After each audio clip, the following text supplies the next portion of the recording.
Entre 1926 e 1927, uma série de crimes apavorou o Brasil. O que ninguém sabe até os dias de hoje é se o caso realmente foi solucionado ou se o único crime dele era ser negro. Esse é o caso Preto Amaral, considerado o primeiro assassino em série brasileiro. Se você gosta de acompanhar casos de true crime, não se esqueça de curtir este vídeo, se inscrever em nosso canal e ativar as notificações. Aproveite também para comentar qual caso que você queira que seja exibido aqui no canal.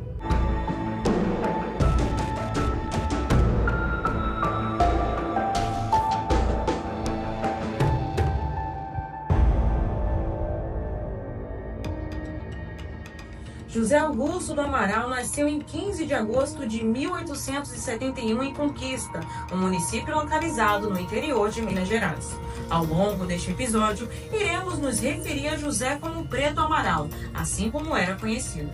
Filho de escravizados do Congo e Moçambique, Preto Amaral foi alforriado aos 17 anos pela Lei Áurea. Sem muitas opções de trabalho, Preto Amaral acabou se alistando no Exército, onde serviu por diversos estados, chegando a ser um voluntário da pátria e até participando da Guerra dos Canudos. O problema é que Preto Amaral desertou em diversos batalhões que esteve, até ser preso por vadiagem, um crime no Código Penal entre 1830 e 1940. Basicamente, um delito por vadiagem ocorria quando o indivíduo não possuía um emprego ou uma renda, situação essa que basicamente afetava todos os negros no período pós-escravidão. Preto Amaral acaba ficando detido por 7 meses. Se as opções de emprego já não eram muitas pós-escravidão, agora, fichado pela polícia, elas basicamente se tornaram nulas. Fichado e sem emprego, no ano de 1926, aos 55 anos, Preto Amaral se muda para São Paulo, sobrevivendo por meio de bicos. Nessa mesma época, a vida do Preto Amaral começa a tomar um rumo sombrio. Em novembro de 1926, Preto Amaral estava no centro de São Paulo, mais especificamente na Avenida Tiradentes. Enquanto fumava um cigarro, um rapaz identificado como Antônio Sanches, de 27 anos, se aproximou e pediu um cigarro. Eles fumaram, conversaram, até Antônio reclamar que estava com muita fome, mas não tinha dinheiro para comer. Apesar de Preto Amaral também não ter muito dinheiro, ele leva o rapaz para jantar. O que Antônio não sabia é que essa seria sua última refeição. Após o jantar, Preto convida Antônio para assistir um futebol de várzea no campo de Marte. No meio do caminho, Preto Amaral agarra o rapaz, esgana e somente depois de morto ele abusa do corpo. Em menos de 3 semanas, um caso semelhante acontece. José Felipe Carvalho tinha 10 anos. Filho de uma viúva, o menino desaparece na véspera de Natal de 1926. Enquanto estava a caminho da missa de Natal, Preto Amaral cruza o seu caminho e lhe oferece uma gaiola. Não se sabe o motivo, mas o objeto era de interesse do menor. Entretanto, o fato é que não havia nenhuma gaiola. Preto Amaral leva o menino para o campo de Marte e o mesmo modus operandi acontece na mesma hora. Ainda menos de uma semana após o crime, mais uma vítima é capturada. Antônio Lemes era um jovem de 15 anos. Diferente dos outros casos, a mídia deu maior atenção ao desaparecimento de Antônio por ele ser um rapaz branco de olhos claros. Em 1º de janeiro de 1927, ele e alguns amigos jogavam cartas próximo ao Parque Dom Pedro II, quando Preto Amaral se aproxima e decide jogar também. Apostando alguns réis, Preto Amaral ganha a partida e chama Antônio e um amigo do rapaz para almoçar. Diferente de Antônio, o outro jovem decidiu que não sentaria com Preto Amaral e recusou o almoço, optando somente por um café com leite. Enquanto isso, Antônio e Preto Amaral comeram, conversaram, até ele se oferecer para deixar o rapaz em casa. Antônio aceita e se despede do amigo. Essa foi a última vez que o jovem foi visto em vida. Enquanto saíam do restaurante, um homem identificado como Sequeira Leite observava os dois. Intrigado, ele achava estranho a interação entre um homem mais velho negro e 2 meninos brancos. Preto Amaral e Antônio seguiram sua viagem até chegarem em uma rua sem saída. Sem que Antônio percebesse, Preto o imobilizou e seguiu o mesmo modo de estrangular e abusar o corpo de Antônio. Antônio só foi encontrado no dia 3 de janeiro de 1927. A essa altura, os casos já haviam chamado a atenção da polícia e da mídia. Mesmo sem conhecimento, os jornais de São Paulo descreviam o criminoso como um monstro negro, diabo preto e outros termos racistas. Inclusive, diversos homens negros já haviam sido presos pelos crimes, apesar de não haverem provas. Quando o corpo de Antônio sai na capa dos jornais, Siqueira Leite, aquele homem que observava Preto Amaral com o rapaz, decidiu ir até a polícia e dar o seu depoimento. A essa altura, apesar da polícia ter noção de quem estava procurando, uma nova vítima é registrada. Roque Picelli era um engraxate de apenas 9 anos.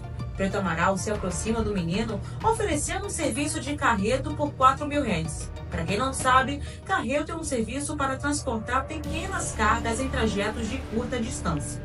Por precisar do dinheiro, obviamente, Roque aceita o serviço. Preto Amaral e Roque caminham até a ponte Tamanduateí, até que Preto esgana o menino. Nesse caso em específico, acredita-se que Preto Amaral teria se assustado com alguma coisa, pois ele abandona o corpo e foge.